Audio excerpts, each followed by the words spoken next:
आज गोटे आपण मानक पई बढ़िया टॉपिक नहीं आसी इंटरेस्टिंग टॉपिक हास्यास्पद मत लगुच आपण मानक हास्यास्पद लगी पारे न लगी पारे एबे गोटे पॉडकास्ट आसी पॉडकास्ट रे आसी न बहुत दिन है आसलानी तार एबे शॉर्ट्स बहुत व्यापक भाव में चारिआडे फेलुची से जड़े विशिष्ट वास्तविक कौन कर गोटे पॉडकास्ट रे कहउछंती जे जेतेबेले वास्तु लिखा जाइथिला सेतेबेले वास्तुर कॉन्सेप्ट रे कौन टॉयलेट बोली जिनस नथिला टॉयलेट बोली जिनस एबेकार वास्तुविद मानकर माने जन्मित जिनिस जहाँ को कहीं वास्तुविद माने लूट कर बहुत लोक मान मु या उपरे तो कौन ठीक कौन नाही से विषय कहले निजस्व मतामत अवश्य निजस्व मतामत देइछंती समस्त भारत में निजस्व मतामत दे पारिबे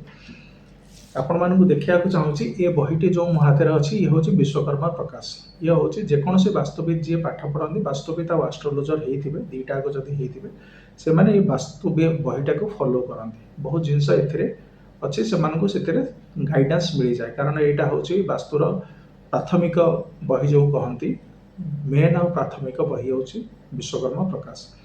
जो व्यक्ति मानकर जानवा इच्छा अच्छी जे टॉयलेट एक्चुअली यार कॉन्सेप्ट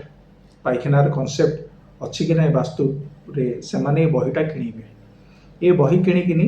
यार 60 नंबर पेज को जी हाँ आ गोटे कथा कहना चाहूँगी ये बही लिखिंट महर्षि अभय कात्यायन यहाँ को आम साधारण लोक कई लिखिने कि एडिटिंग करने मेन पुस्तक जो आसी जो संस्कृत भाषा जो संस्कृत श्लोक सब आसी महर्षि कात्यायन लिखिंट डिफरेंट डिफरेंट जगार कलेक्शन करके विश्वकर्मा जहाँ अच्छी संपर्कित जिनस अच्छे से विश्वकर्मा जहाँ लिखिं वास्तु विषय सी बही में लिखिं यार 60 नंबर पेज कहीदे पर्टिकुलरली यार 60 नंबर पेज जी से किसी श्लोक लिखाई संस्कृत से देखिए लिखाई यमग्ने नैऋतेर मध्ये पुरीस्त्याग मंदिरम आउ थे श्लोक कहूँ यमग्ने नैऋतेर मध्ये पुरीस्त्याग मंदिरम माने यम देवता जहाँ को S5 बोली कहा जाए आम दक्षिण था आउ नैऋत्य माने साउथ वेस्ट कर्नर तार मझे कौन रहा साउथ ऑफ साउथ वेस्ट दीटा देवता आसुँच जड़े गंधर्व जी आसुँच S6 जड़े आसुँच भृंगराज यहाँ आसुँच S7 यही दीटा जगह जो गंधर्व भृंगराज ये जगार पुरीस्त्याग मंदिर पुरीस्त्याग माने मलमूत्र त्याग जहाँ कहते वर्ज्य वस्तु त्याग मंदिर माने गृह यहाँ वास्तुविदित तो लोक मैंने कहते अन्य वास्तुविद माने लूट कर मिछ कथा कहीकि टॉयलेटर कॉन्सेप्ट रे तेणु मु तो कहार जिनस को खंडन करें यही वास्तु बही लिखाई जार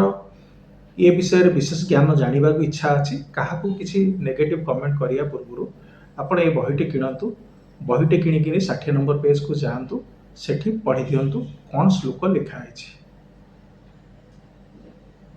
रोचे आज्ञा।